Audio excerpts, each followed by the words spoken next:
Hello, welcome to episode 196 of Live Drawing. I'm your weekly doodlebug, Chase Nichols.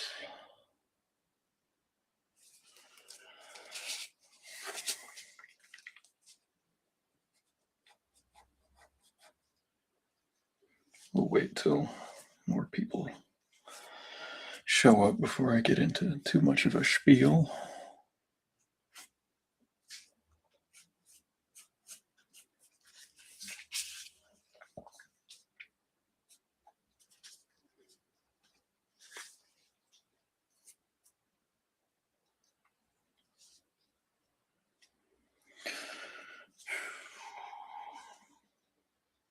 Working on this Ninja Turtles drawing. This is one that'll be made available at Heroes Con, which I'm making my first trip to, which is very exciting. It's down in Charlotte. It's in June. I do have my commissions open for that show, so if you're looking to get a drawing for pickup there, just drop me a line. I've done some posts with the rates, but I'm happy to send those along.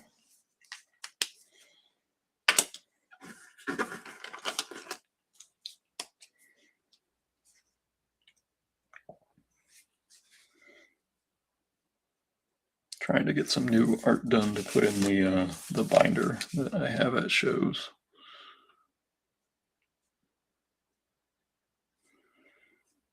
I'll have Undersea Hero, I'll have artwork, I'll have all kinds of nifty things. New Planet Comics I'm bringing with me. That's got the latest Tick story in it.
This past weekend was Wicked Comic Con. I did pick up some stuff that I'll share. Hey, Martha's, good to see you. Flip the comments on. How are you doing? What are you working on tonight?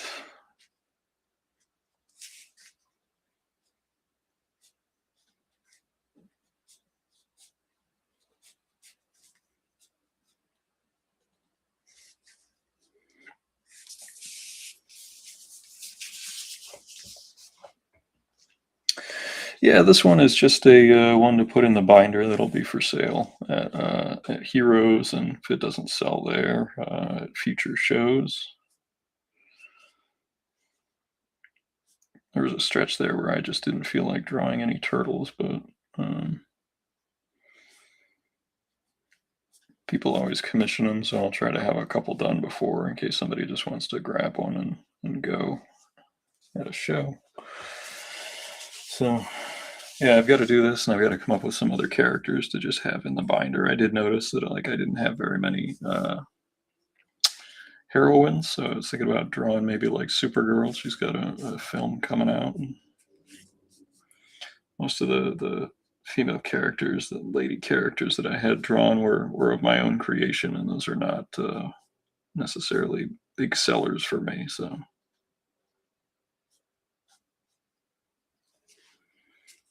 I'll try to Try to mix it up a little bit. I do have to make sure that the handle of the sword is lined up, which it doesn't look like it is. Yeah, it's off, so we have to fix that.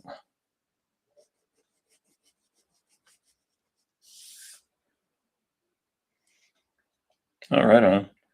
Yeah, I actually did look at some Golden Age comics, trying to get my head wrapped around what I'm planning on doing for that one. I did notice on eBay that an original copy of Dimebox Comics that Fat Cat and I published was up on eBay for sale. It was a signed copy. It was something like $20, which was kind of cool to see that somebody kept it, let alone, thought they could sell it. I don't even remember what the original print run was on that. Hey, Desiree.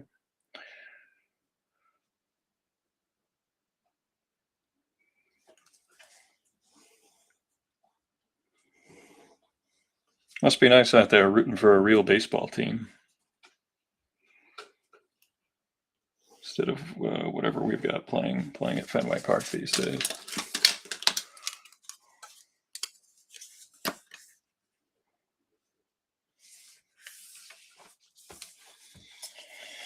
It is Leo. Yeah, Leo's my favorite turtle. Always has been since I was a kid. So there's Bruce.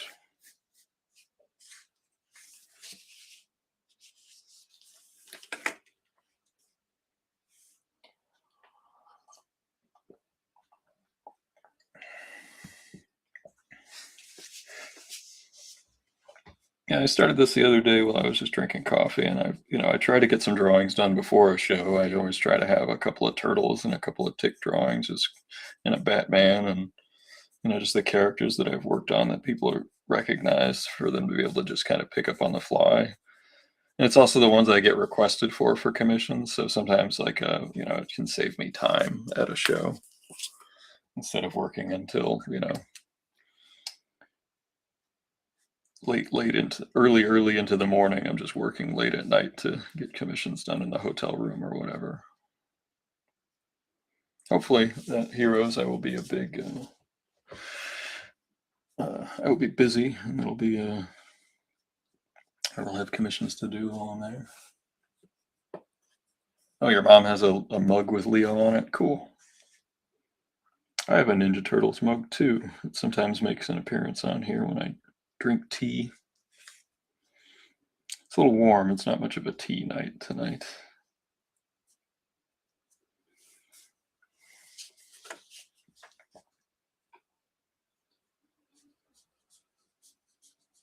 And my brother and I were of the age that Ninja Turtles were cool, so he was a Raphael fan and I was a Leo fan.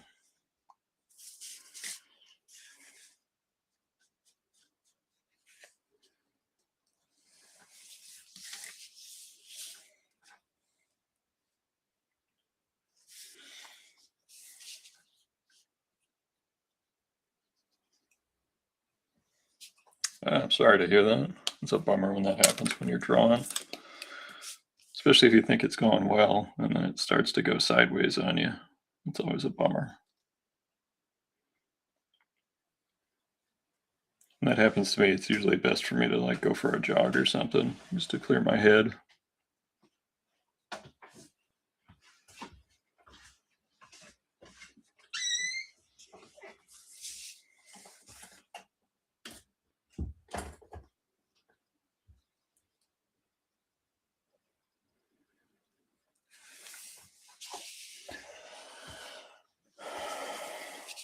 Thanks. It's a little wonky, but I think I make up for some of it with the emotion, the vibes. I think the vibes make up for a little bit of the wonkiness. I've also, as I've gotten older, come to appreciate that, like an imperfection in a drawing can give it a sense of tension. It can give it like a dynamic that isn't there with a perfectly executed drawing. I know that seems counterintuitive when you're an artist. Like, oh, how could a not perfect drawing be better than a perfect drawing? I don't know. There's just an energy to it. That's something I've tried to reconcile with my own work.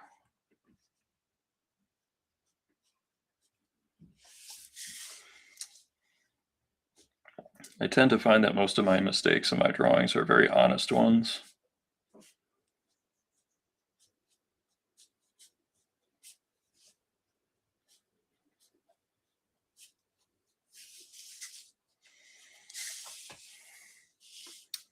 I did pick up a couple of nifty books at the show. Not sure where those two just went. These were some undergrounds that I got for Camille. She's a big Dan Klaus fan, so they had 8-Ball #2, and it was half off, so I got it for $5. And then Different Beat Comics. This has a heck of a lineup of creators on it. The Hernandez brothers, Bob Crumb, Pete Bagg, Chris Ware, Jim Woodring, Dan Klaus. Yeah, I mean, I've never seen this one, so I'm looking forward to reading it. It looks very cool. And 8-Ball is just his anthology series. And my buddy George has a new book, and he's really good at doing these little promos. I'm terrible at this. And it's called Quarter Life. And it looks terrific. I haven't read it yet. The art looks great. So if you're interested in checking out George's comics, he's got Charlie's Spot, he's got Baby, and a bunch of other books that he has done all the legwork to do. It's called Homeless Comics. He's a good dude. Check out his stuff, homelesscomics.com. There you go. He's actually one of the people that leaned on me for many years to do a Kickstarter in general, to do crowdfunding and to do more creator-owned stuff. So he's partly to blame for where things are going, I guess.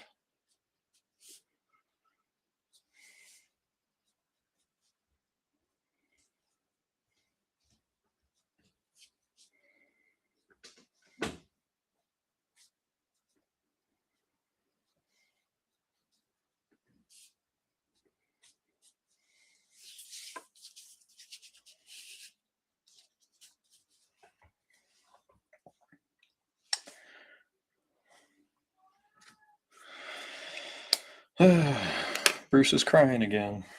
Bruce is crying. It'll be okay, Bruce. I promise. He already got fed, so don't let him fool you.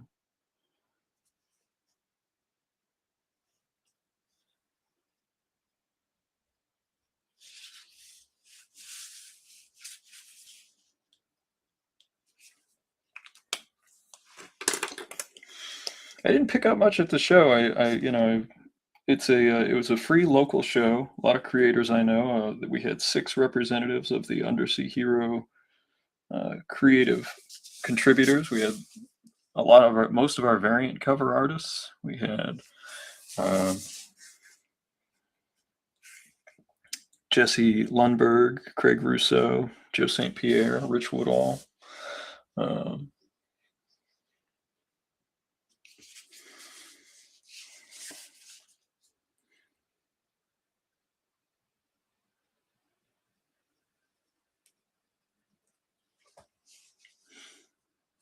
I was sitting next to my buddy Jay. I actually drove up to his place and we rode in together, and he took me to this place in Southie called Doughboys for donuts in the morning. It's a place he's been going to since he was a kid. It was very good. So not that anybody's going to be in South Boston anytime soon, but a very nice local establishment that has, according to him, remained unchanged since he's been alive. So if you're looking for an old Southie among all the crazy stuff that has gone in there. We drove past not one but 2 places that did indoor golf. The idea that that would exist in Southie is a strange existence we find ourselves in. Indoor golf buildings, multiple, in South Boston. It was very confusing. You know, the old if you know kind of thing.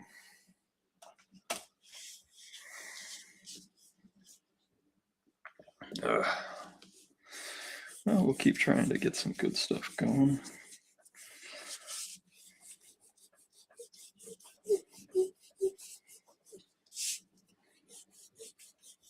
Clean this up a little bit.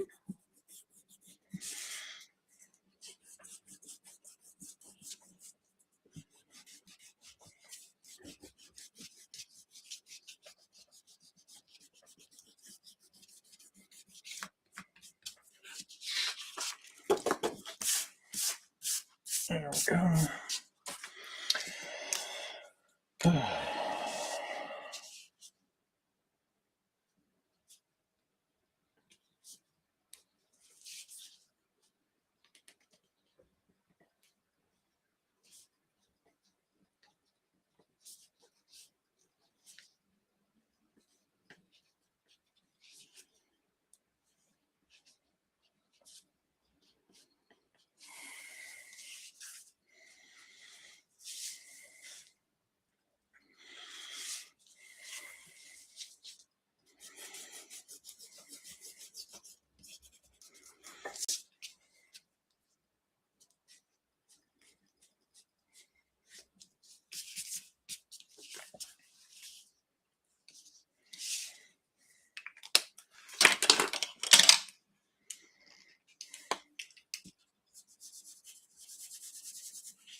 Make a terrible comic day?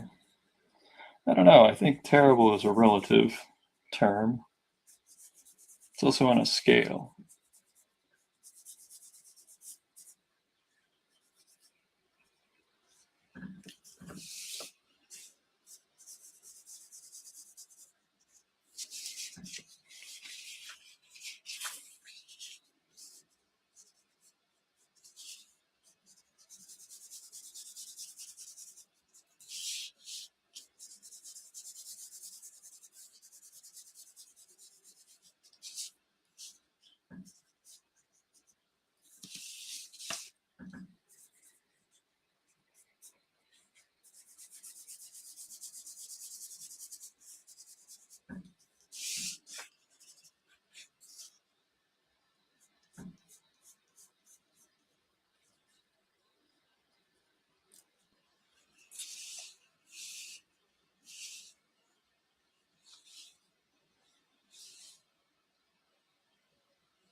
Wasn't sure if I wanted to do a fully black background or to do like the shaky background, but I don't think that the shaky background works well for this much area. It's only good for like a smaller, more closed off space, I think. So we're gonna black it out.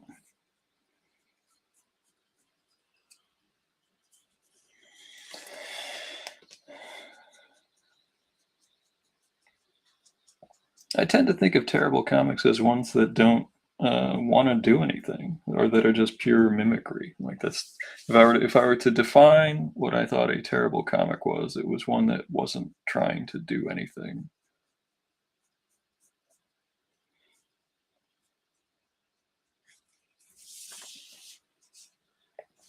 If it was just simply made to um, occupy paper and time.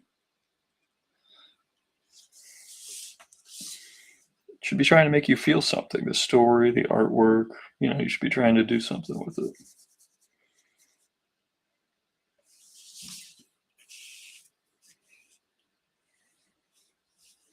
Yeah, I decided to black out the background completely, so we'll see if that pulls too much of the energy out of it. But we're trying to have some fun with it.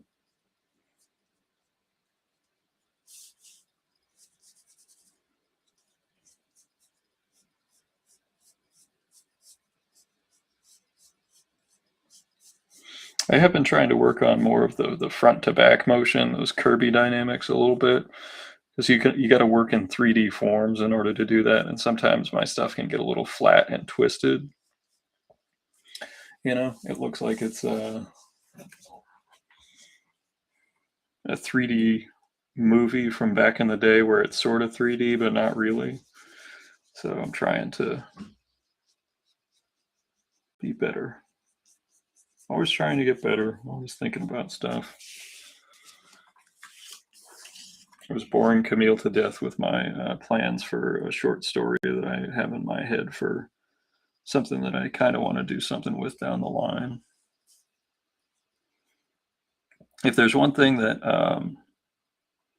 doing a long form like I did with Undersea Hero, it makes me appreciate um, short stories so much more in anthologies that and writers and artists that can do that same amount of storytelling with a greater economy and have it still be effective.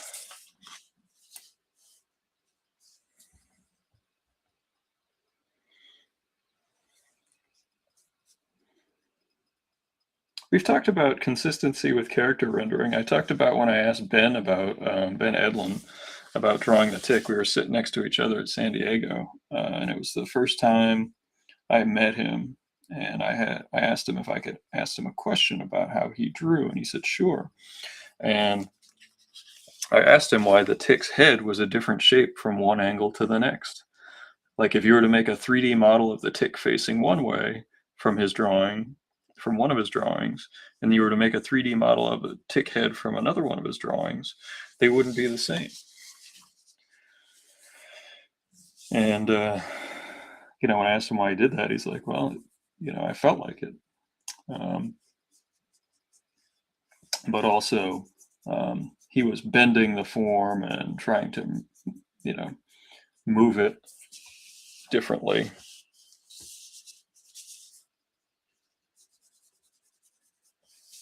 So there was a purpose to it. It just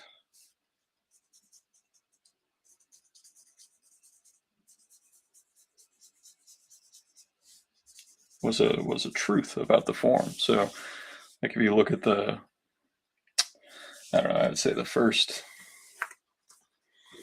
3 issues of the Tick, you really see his head shape change quite a bit.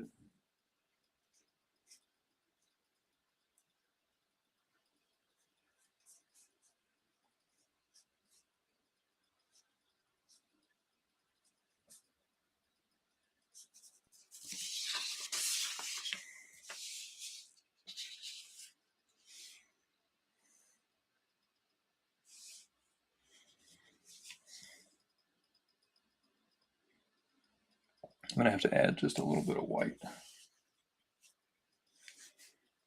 Yep. And there are certain characters that just don't work from certain angles. Like, I was actually fighting this pose of Leo because one of the things that's awkward about drawing a turtle, especially with humanoid limbs, is that um, there are like hard edges of his shell and like the sockets that his legs come out that interrupt the movement of those hip joints. You know, that's why a turtle's hips aren't the same as a person's hips. They look different because their legs move differently. So when you're trying to combine those two things, there are some creative choices that have to be made um, that sort of dictate where the legs can move.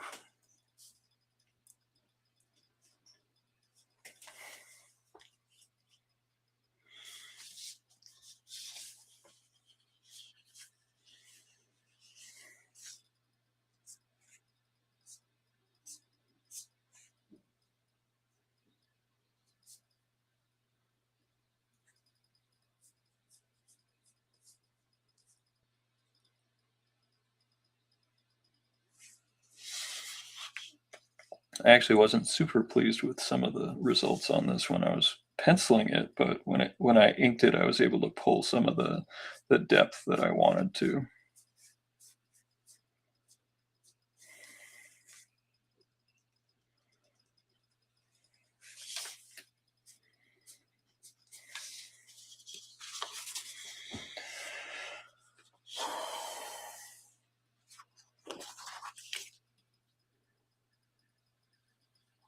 And to me, that was done mostly with some directional hatches and line thickness, which I feel like line thickness as a discipline in ink drawing has largely been worked out of the modern lexicon of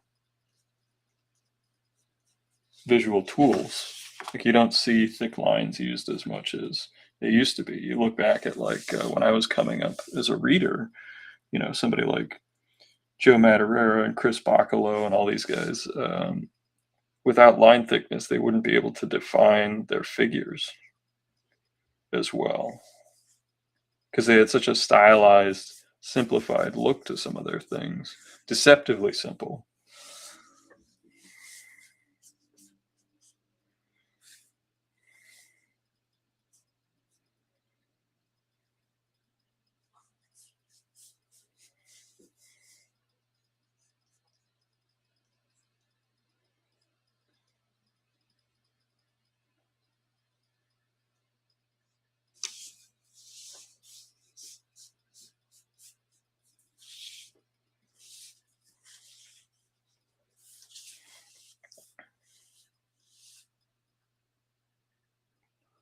They do love Madureira. And even he will talk about his early works as not being how he wanted them to look. I mean, he and Tim Townsend worked together for years, and they used really, really thick lines. I think because of how close this is, I need to, for my own edification, just take the ink all the way to the edge so that it at least looks intentional.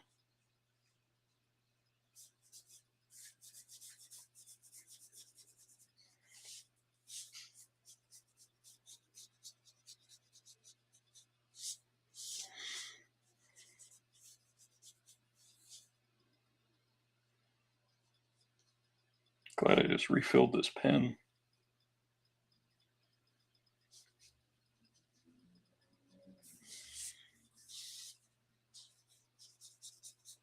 Yeah, I also think there's just an affinity for Madureira because he really pushed that. He was a big fan of anime and manga, and when that started to roll in and be popular, and you know, kids were running home to watch Toonami and Dragon Ball Z, his comics were on the shelf. So like, it was like this perfect moment in time where pop culture was aligning in our fields with his taste. He liked that stuff. So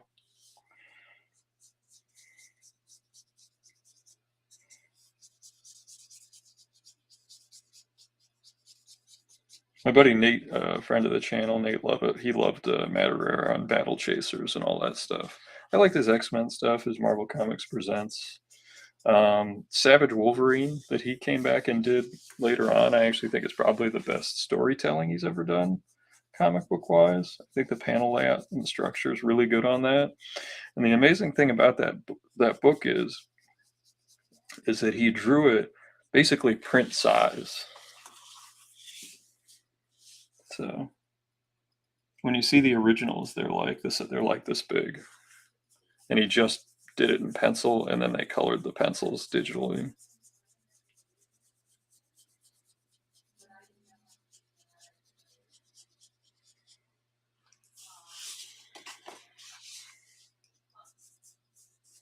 I don't normally take it all the way to the edge, but because of where his sword hilt ended up, the handle, I feel like it gives me just a little bit extra space and helps me compositionally.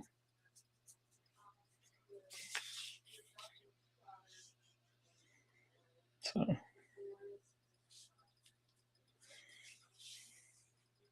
hey Sophia, how are you? Sophia Cormier of the inimitable Angry Geeks show. If you want to give them a follow, she does her own streams doing video games. Jar Jar Jeremy, wow, reunion show here.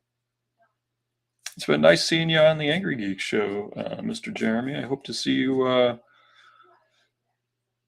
sometime down the tracks. Wow, we got the whole crew here. Angry Geeks, man.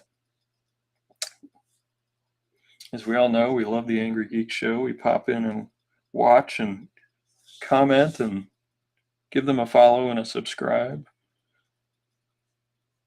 They support all kinds of artists and everything, and creators and actors. And hey, I always, like I said, I always thought that you guys had a great dynamic. I'm doing okay today. It was a long day. It was busy, but we're home and we're drawing, and we get to see you folks, which is a wonderful surprise, which I do not take for granted. I promise you. And likewise, yeah, you guys came and hung out. I loved hearing about your travels and your. I was surprised, although it was a little interesting because like it's so rare to see Lewis without and Sophia without like duties to perform as like MCs of panels or with a table, something along those lines, which was nice. It was nice to get to chat. But thank you all very, very much for saying hello and supporting the channel. LC was bored. We've got this one that we're wrapping up. Let's sign this one.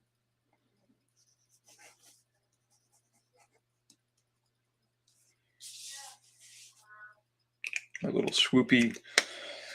And people always ask, it's really simple. It's just my name's just 3 letters, and it's just a lowercase I with a big swoop at the top, and then it's an A and an N. It's just Ian. It's just my first name, and then the year that it was done. And then next we've got to work on that commission we started last weekend, which is this big giant. The person wanted the Tick versus You Were Bored, the Legion of Superheroes. So that's the next thing we're working on inking. So, but we finished Leo, and this will be available at Heroes Con in Charlotte, where I'll be for the first time of my career. It's one of the biggest art shows in the world. So I'll be there. Joe St. Pierre, Craig Russo, some familiar faces, but it'll be a first trip for me down. So there's our Leo for the night. Oh, there's like one little bit. I gotta fix it. The line in the sword. Fix that.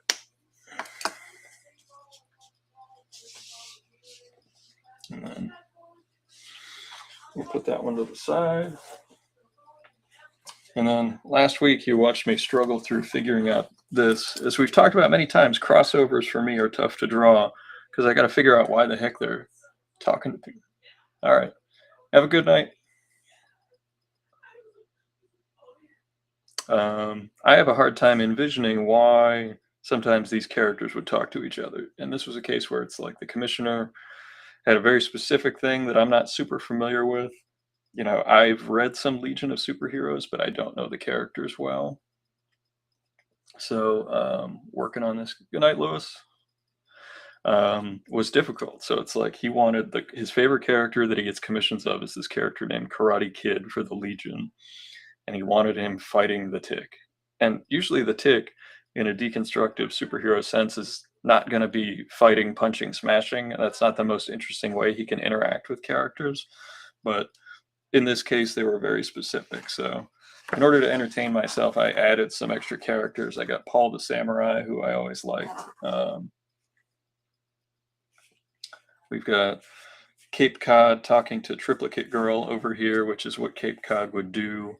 And then we have Arthur asking for Superboy's autograph up in the sky, which I thought would be just a funny exchange because I needed for it to be a Tick crossover, you have to have some humor and some heart to it. And so I had to invent some storytelling that to me, the Tick fighting Karate Kid doesn't have, based on everything that I've researched. So, but I also wanted to define the interaction between these two. So I have the Tick looking at his Legion ring, and this is going to be in color, so when it is colored, the little glimmer off the ring will match a little glimmer around his eyes, so that we know that he's looking at the ring. So that's the plan.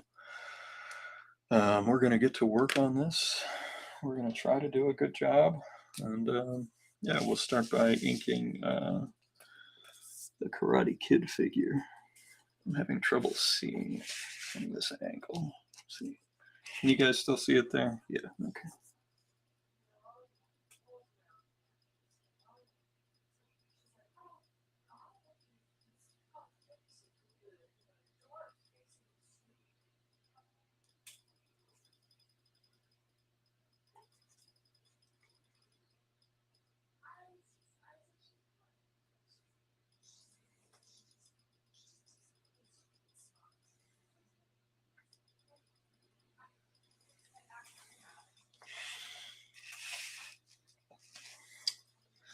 Yeah, I thought it would be an interesting way to make it funny, you know, like what would Arthur would be because of the way he loved God, what was the character that Nestor Carbonell had to pretend to be in the TV show, and then Liberty, um, Captain Liberty sleeps with and then kills, but it's Arthur's like a super fan, like he has a heart attack.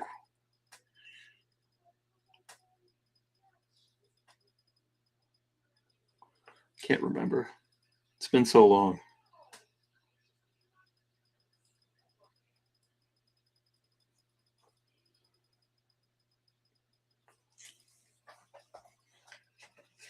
Hey Reggie, have I done any Star Wars drawings? I have. Not a ton, because I've never worked on Star Wars, but occasionally a Star Wars fan will want my interpretation of something. Out of all the characters that I've drawn, I think the ones that I've drawn best have been probably either Chewie or I did a pretty good Yoda one time who kind of looked like Don Rickles, but you know, I thought that didn't detract from the whole thing.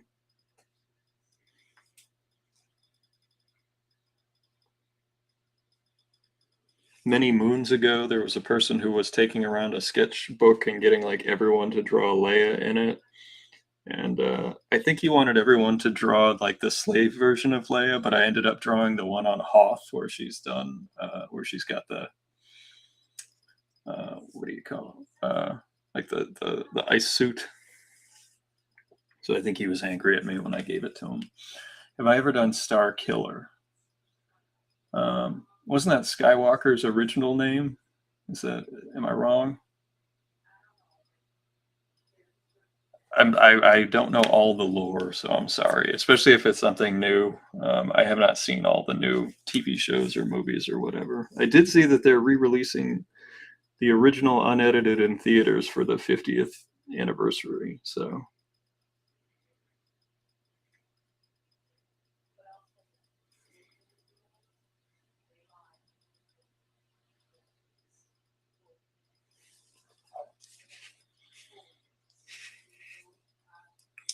Yeah, I have no idea. So that one's new for me. So no, I've never drawn that character.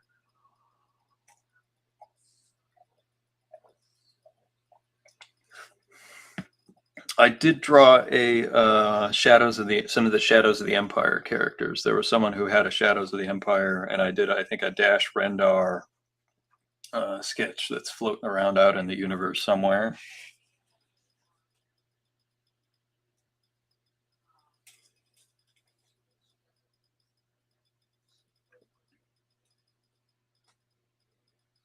That was done years ago, so I'm going to say it's probably not a very good drawing. By me, I'm saying.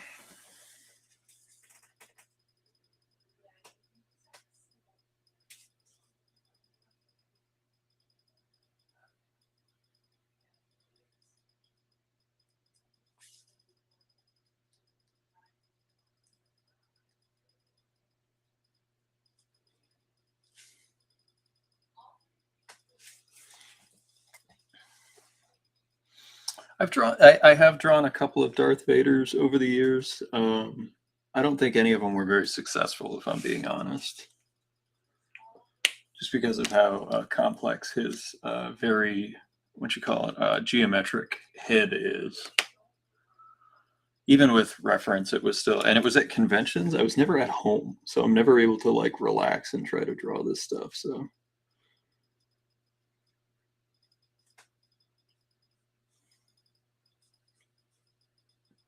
I think at this point in my career, I might decline unless they accept my foreboding warning of like it'll be a interpretation of it. It will not be, screen.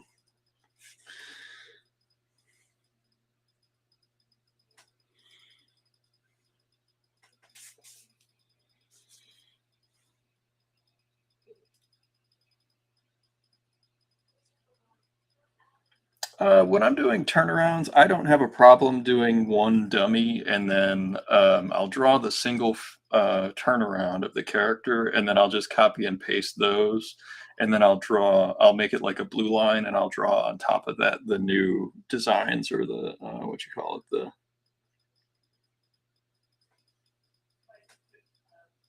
different outfits or however you want to refer to their wardrobe fittings.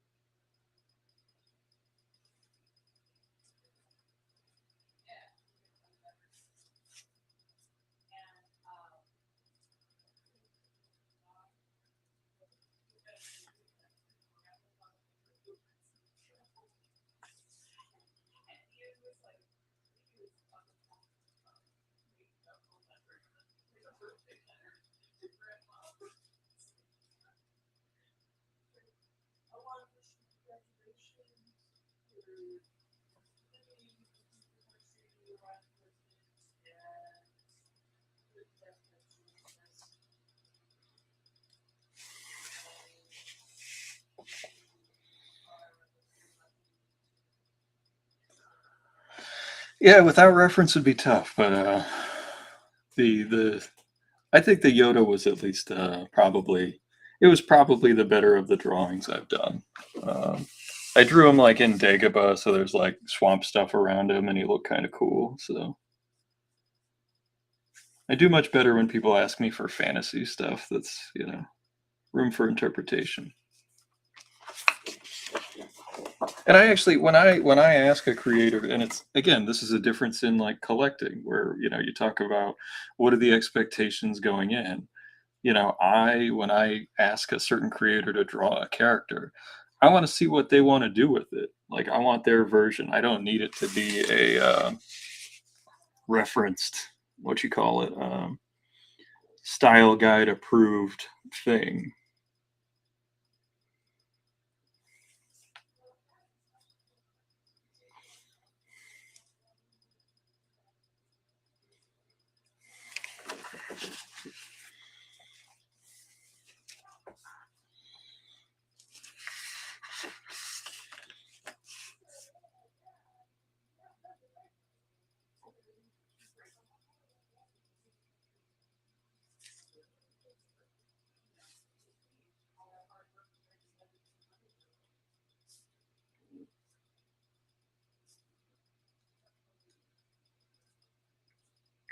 Any of the stream pals going to be going to any shows or any movies soon? You know, Masters of the Universe is coming out soon. That's one that's on my list to go see just because it looks fun. Looks silly. Looks like silly fun.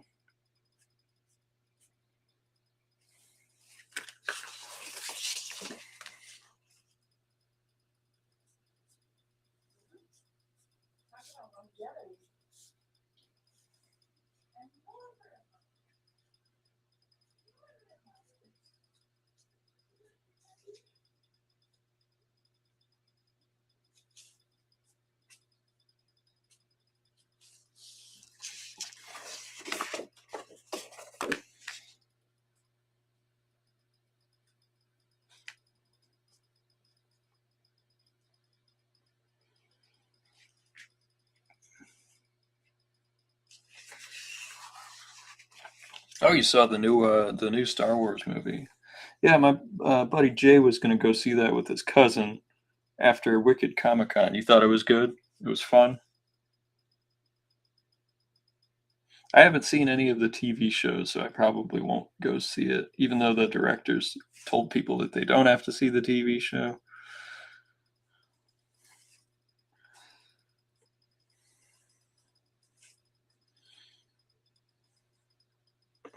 Because I don't have Disney Plus.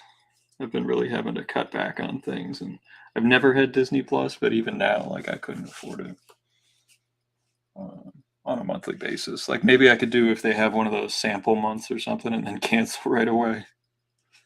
Binge watch a whole bunch of stuff. I've never done that. Does that actually work, or do they keep your credit card info and try to like mess with you?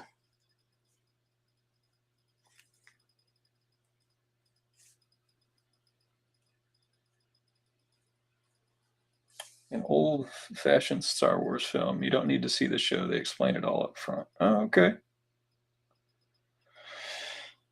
Oh, I see what you're saying. Going back and forth between hairstyles. Yeah.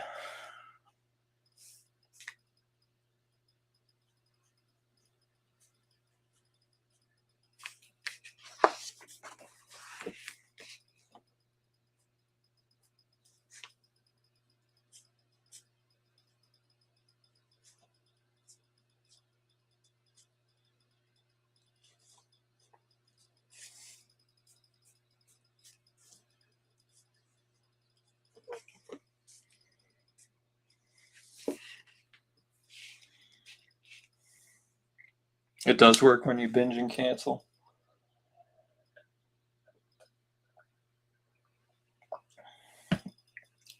Because on Disney, I don't want to see all of the all the superhero and Star Wars stuff. There's just a couple.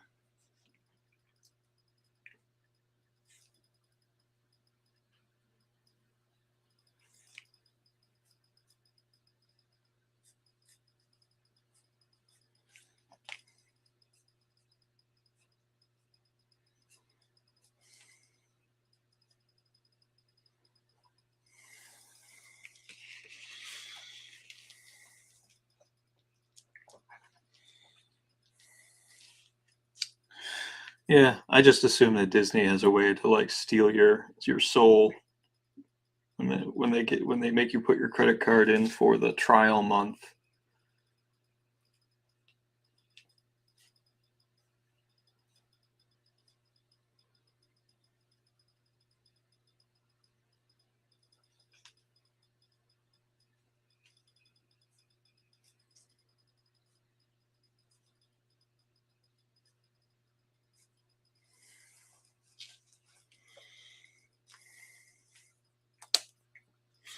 I wholly admit some of the lines that I do on these sorts of things are kind of by gut, and some of them are by checking and checking and checking, and it's hard to describe why I do certain ones a certain way and others I'm not as particular about.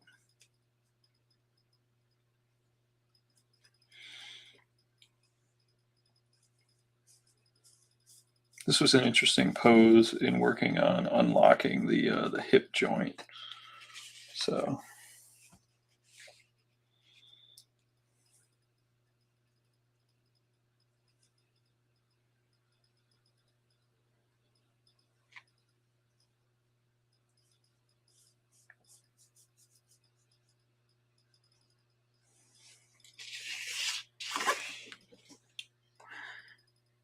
I am a bit nervous about Heroes just because I've never done it before. I've heard it's a wonderful show and lots of art fans are there, and I've never been there, so I usually do pretty well at this, the first time I'm at a show.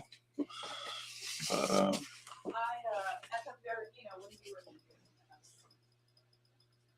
yeah, I watch a lot of stuff on YouTube. I'm a boring 40-year-old man that will watch the PBS YouTube at times.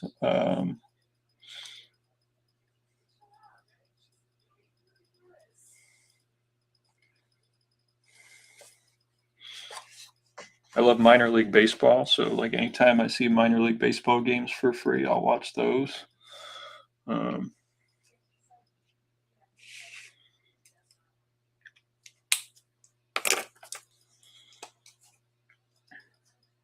brother used to work in minor league baseball. Now he works in Major League Baseball.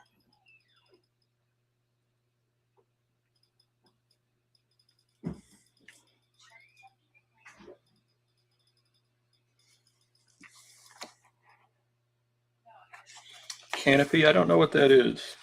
Should I know what that is? Is that something cool?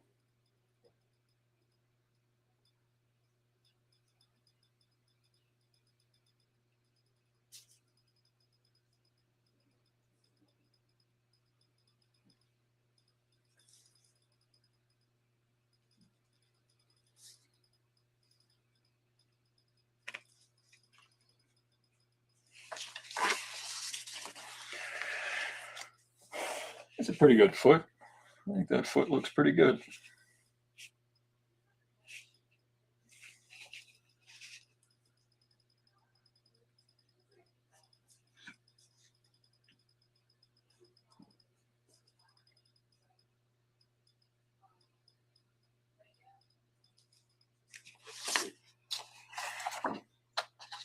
Oh, free movies. Oh, yes. I've heard of this. Yes, thank you. Oh.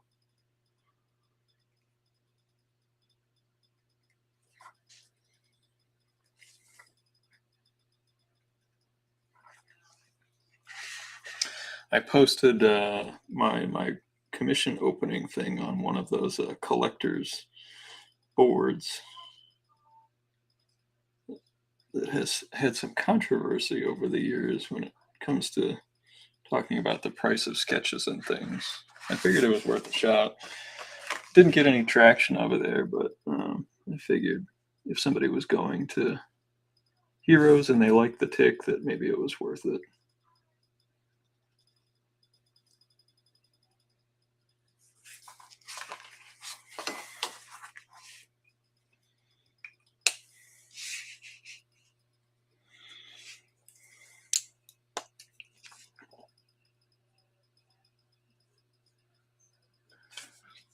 We're going to try to get at least this figure inked tonight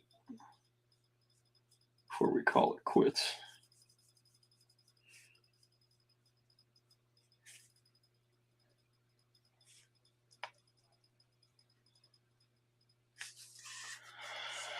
I watch a lot when it comes to apps. I watch a lot of Tubi.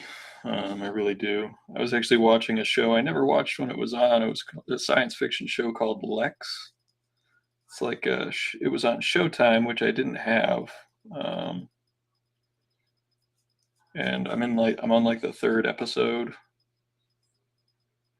It's interesting because it's got kind of the aesthetic of like if you ever saw The City of the Lost Children. If you ever saw that flick, with less budget, of course. But there's a character in it named Stanley who is interesting.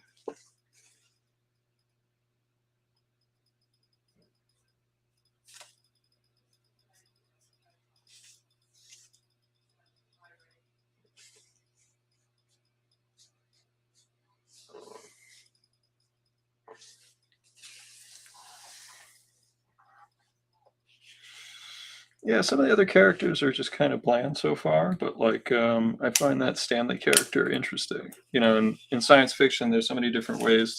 There's many parallels to a Farscape, which I've watched more than once, and I've liked for years since it was originally on. They have like a living ship. There's some other elements that are similar, but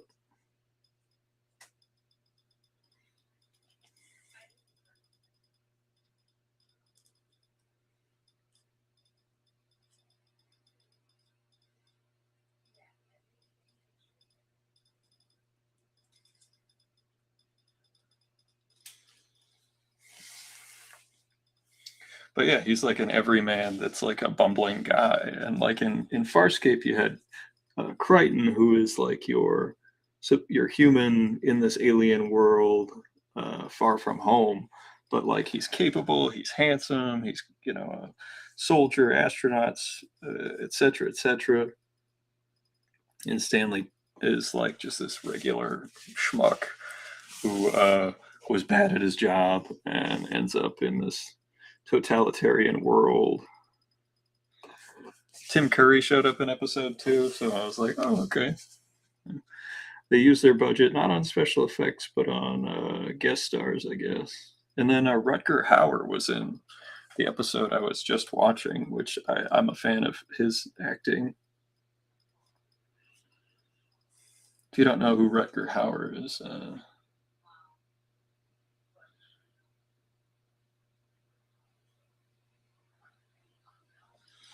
thanks, Sophia. Thanks for hanging out.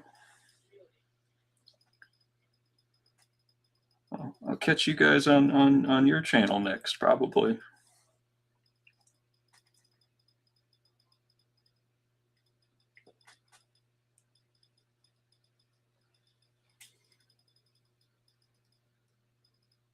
See, I heard it was on Showtime. I never saw it was on the Sci-Fi Channel. I assume maybe Sci-Fi picked it up, kind of like when Stargate got picked up after it was on Showtime. I watched Stargate. That was just a fun popcorn show, I would describe it as.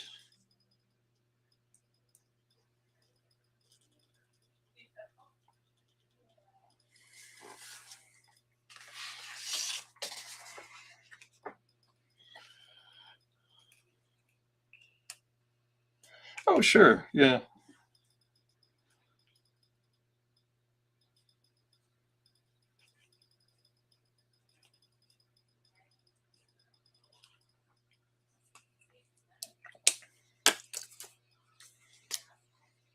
I watched Farscape when it was on, but I did not watch Lex when it was on.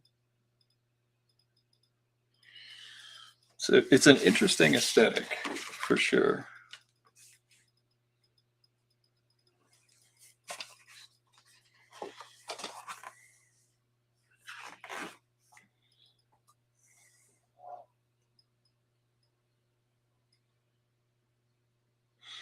Yeah, Martha, Sophia, and Jeremy, and everybody over at the Angry Geeks are great. They're super nice. They've always been kind to me, and it was really nice catching up with them at the convention this past weekend. I pop in and bother them on their show too. So, like when they have comic creator people that I'm friends with on, I'll go and ask questions.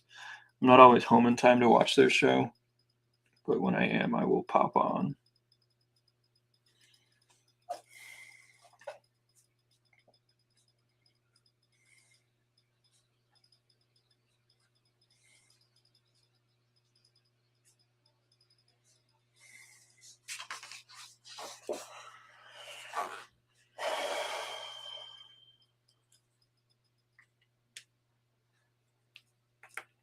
Let's pick up some of this pencil line that's here. You can start to see the figure. One of the good things about this pose that I chose and his design, and I'm sure it was intentional, was that you can see that this little like lower portion of his tunic hangs down, and it makes it so that you can not have to draw how his hips and everything fit together look at his in like the crotch area, because like when you're doing karate and like martial arts, his name's Karate Kid. I assume he does karate.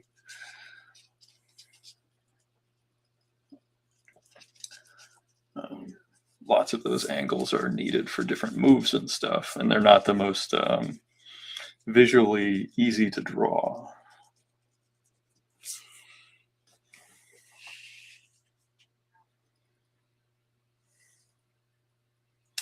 Like old Doctor Who, or like I said, if you've ever saw the movie The City of the Lost Children, that was my first thought when I saw that stuff. Delicatessen, forget the name of those two French directors.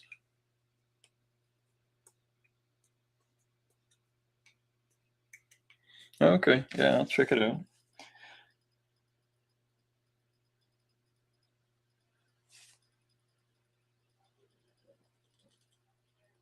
Yeah, Bruce and I watch it while I'm eating my cereal in the morning before I go to work, and I'm working on little sketches. So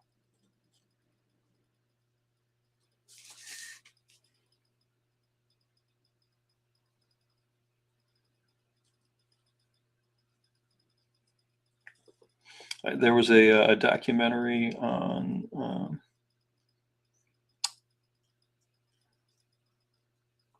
what did I watch? Christopher Lee.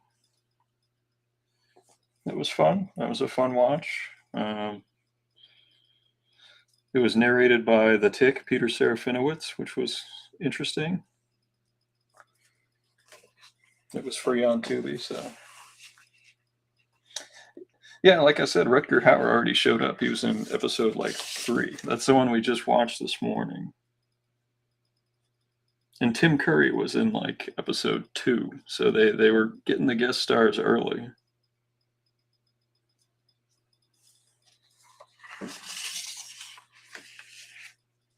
This angle of hand was a challenge to try to figure out, so I hope I don't mess it up.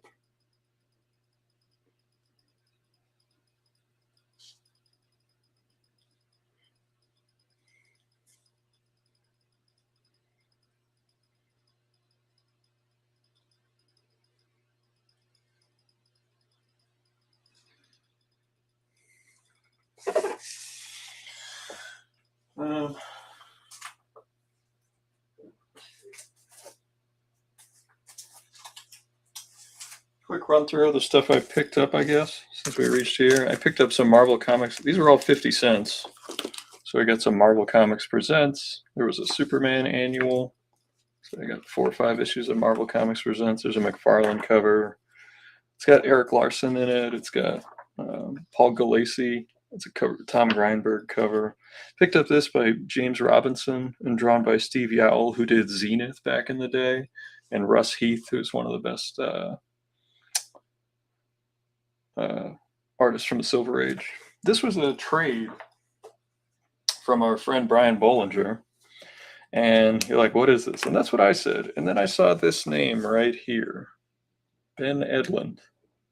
And Ben has done random stuff for years, and he puts the Tick in things sometimes. And like there's a Malibu comic where the Tick is thumb wrestling the Hulk. And these are all pinups drawn by all these creators, Mignola, Tony Salmons. And I had to see it for myself, what the Ben Edlund piece would look like. And there it is.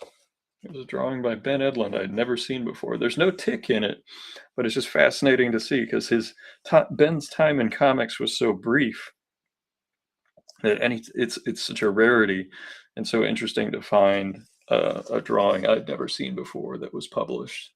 It looks like it was supposed to be a cover with the way the title is. It would fit perfectly up there. But yeah, it's very cool. There were other stuff.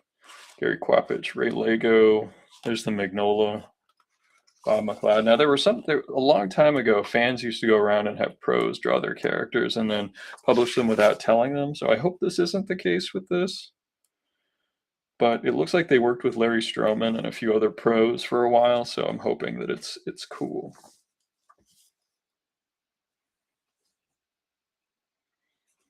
Barry Bostwick from Rocky Horror. This was a gift from Joe. He was just giving these away at his booth, and I'd never read this one. And it's Dale Keown, inked by Marie Severin. And we love Marie Severin on this channel. I got a Conan graphic novel for cheap, drawn by Gulacy and Mensch with Gary Martin inks.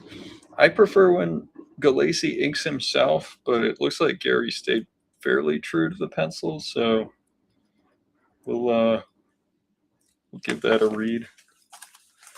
And then this has been, I read the first series of this and I told you folks about it. Libby Ellis. It's like a rock and roll bounty hunter futuristic story.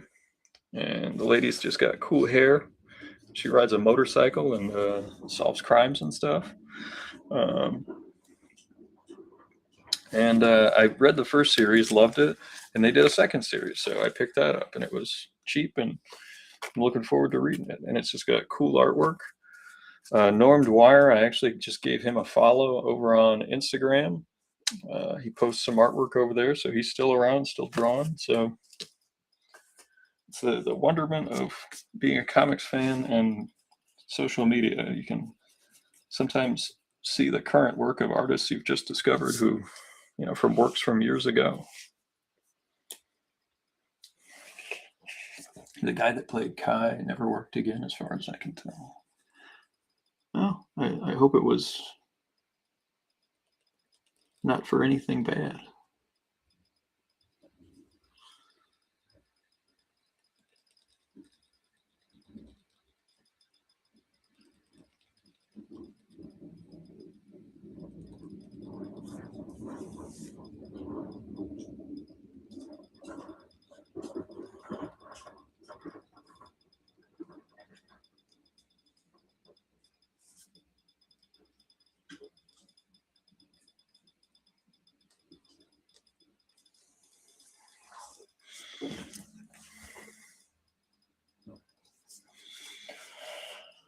There we go. We got the second figure inked, which is good.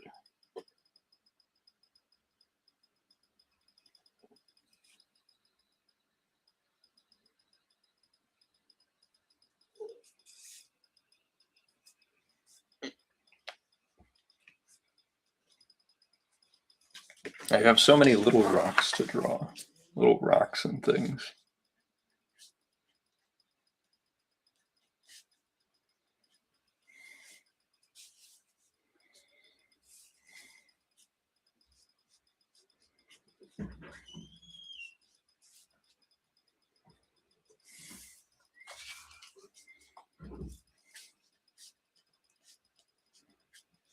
I want this to look like it's getting bigger, so this line will come down this way and then be met here by a broad cross line.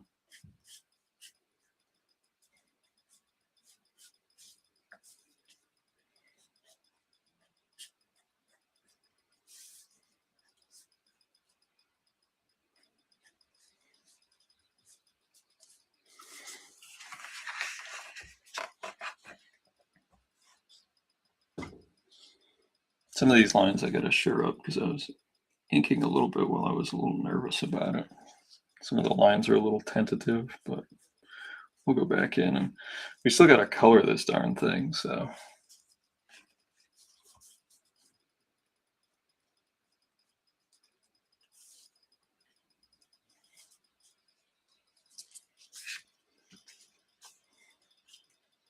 And I'm leaving these, normally I would spot some darker areas in here, but because we're coloring it, I'll do that with paint, like this foreground stones, like the ones that are right here. These will all be darker, and I hope to like give it that framing.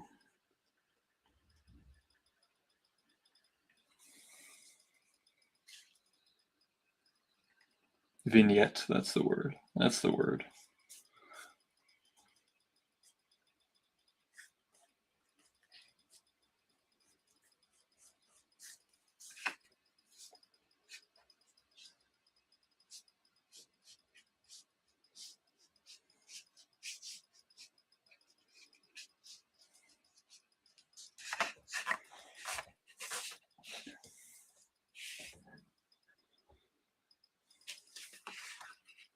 I might have to go in and carve out a little bit of what's in here.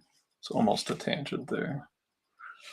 It's driving me a little nuts, but it's too late now.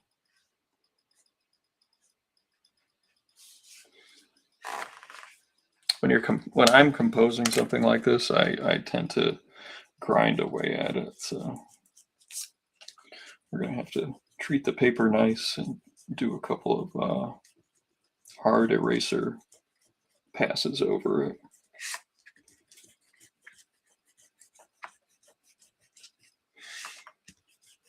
And you can see how broad the lines are in the foreground, and that's why when I switch to inking over here, these background characters, I'm going to have to switch tools and just use a singular pen and maybe just a little bit of brush, but nowhere near the amount of heavy brush pen that we're using here, because it creates you'll lose your depth if you do use the same tool in the foreground and background with the same line thickness. But the hope is that it looks like the tick is stopping himself and it's crunching the ground.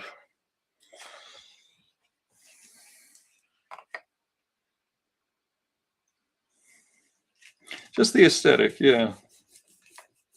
The lighting, yeah. It's a great film. Super depressing, City of the Lost Children, but great film. What were the name of the two brothers that directed that film? They did Delicatessen, they did Amelie. If Desiree's on, she's a film encyclopedia, so I'm sure she would know. I'm sure she would know without heading over to IMDb.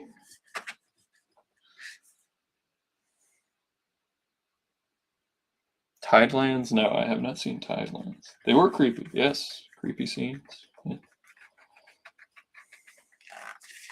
And I believe intentionally so.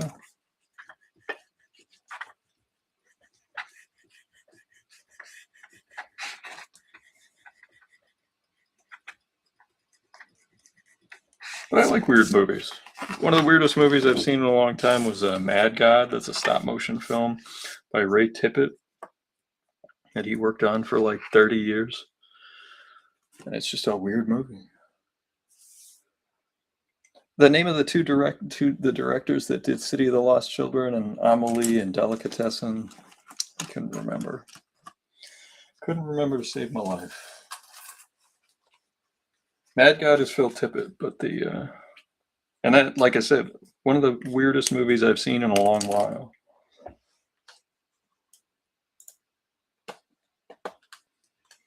But who directed the City of Lost Children and Delicatessen and Amelie and those films? I think they also directed one of the Alien sequels.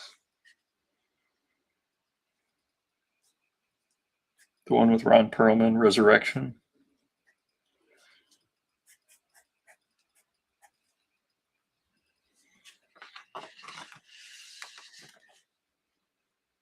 The Herlophia.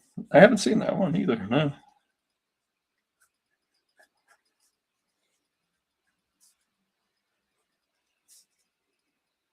Ah, there it is. Juno and Caro. Yes.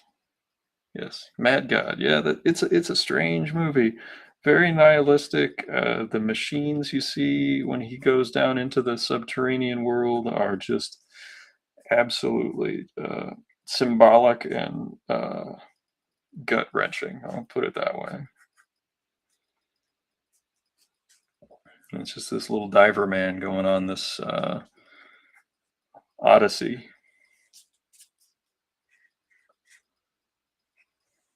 It is amazing. It's just, it is very strange. Definitely has some nihilism to it. Is there such thing as aggressive nihilism, or does it have to be neutral nihilism? I don't know.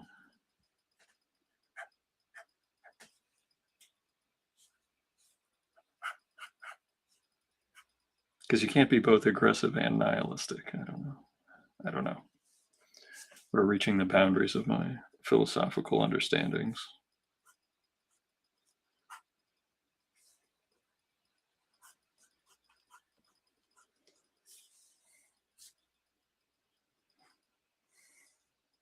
Oh no, I have not seen that. I'll have to. I'm gonna have to write that title down. Lophia. We support the discovery of weird and interesting movies on this channel. It's one of the things I used to do at the video rental places. It was one of the reasons I stuck with. I never became a member of like the big chains. Our local places would just have sections of movies I've never heard of, and we would, and they were cheaper than new releases. So we would get two weird movies, two weird not new releases for the price of like one new release. And then eventually later on, when of course they were going away, all of the back issue rentals were like $1. So we would rent 5 movies for $5 because you still had to return it in 3 days. And like even watching 5 movies in 3 days, that's a commitment.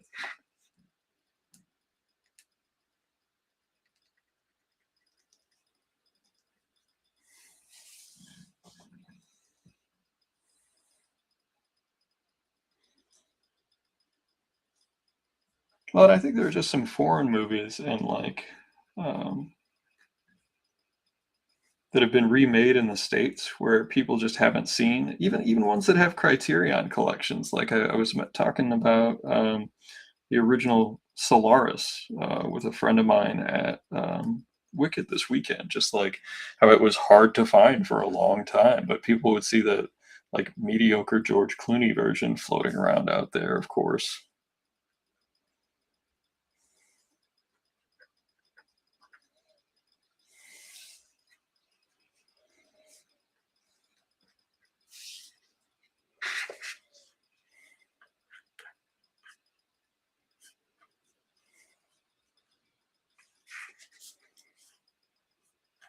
There was a very cool thing that popped up on, again, old person thing, Antiques Roadshow, where a person bought a portfolio of silent film movie posters that were hand painted for the lobby of this one theater. And there was no record of some of these movies ever existing, so they were lost films. And some of them had performers in it that people were familiar with.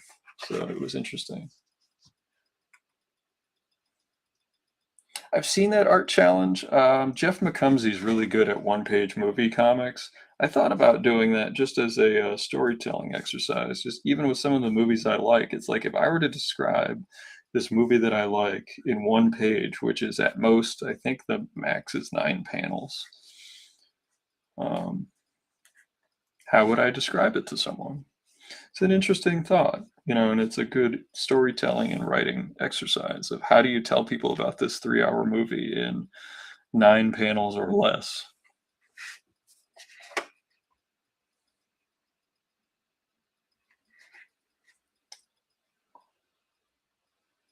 AJ Skycats Take Something fan. Not gonna watch The Descendants Wicked Wonderland this child because it doesn't have the original casts. Yeah, I don't know what any of that means. Would you watch it if it had original casts? Are you sad that it doesn't have original casts? Is this a protest situation? I don't know what's going on.